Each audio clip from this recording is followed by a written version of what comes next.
Tragedi di laut, ketegangan di tengah samudera. Baru-baru ini, publik dikejutkan oleh kabar tragis, dua nahoda kapal ikan Indonesia ditemukan dibuang ke laut oleh sesama kru kapal. Kasus ini terjadi di tengah laut lepas, jauh dari pantauan otoritas, dan menyisakan pertanyaan besar tentang kondisi kerja serta dinamika hubungan antar pelaut di atas kapal. Apa penyebabnya? Dalam investigasi awal, diketahui bahwa ketegangan di atas kapal seringkali berakar dari perselisihan internal antara nahoda dan anak buah kapal, ABK, sering karena pembagian hasil tangkapan yang dianggap tidak adil. Beban kerja berat dan tekanan selama berbulan-bulan di laut, tanpa sinyal, tanpa hiburan, dan dalam kondisi kerja ekstrim.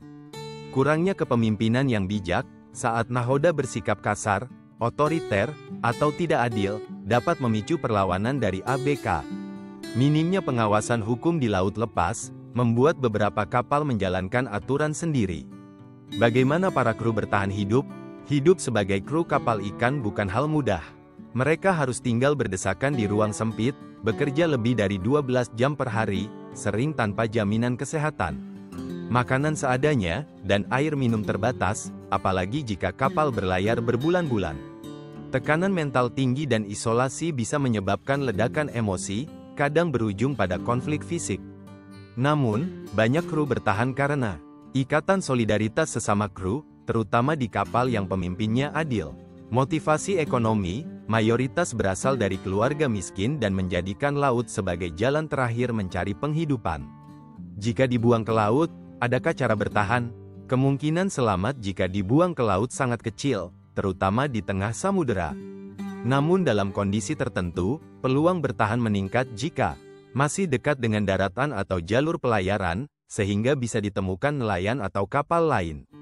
Mampu berenang dan menjaga tubuh tetap mengapung, misalnya dengan pelampung atau benda apung lainnya. Ada pengetahuan dasar survival, seperti menghemat tenaga, menjaga tubuh tetap hangat, dan tidak panik. Kesimpulan, nasib pelaut kapal ikan Indonesia masih sangat memprihatinkan.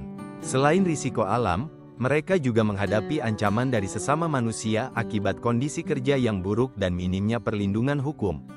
Kasus dibuangnya nahoda ke laut seharusnya menjadi peringatan keras bagi pemerintah dan perusahaan perikanan untuk meningkatkan pengawasan, pelatihan, serta perlindungan hak-hak pelaut Indonesia.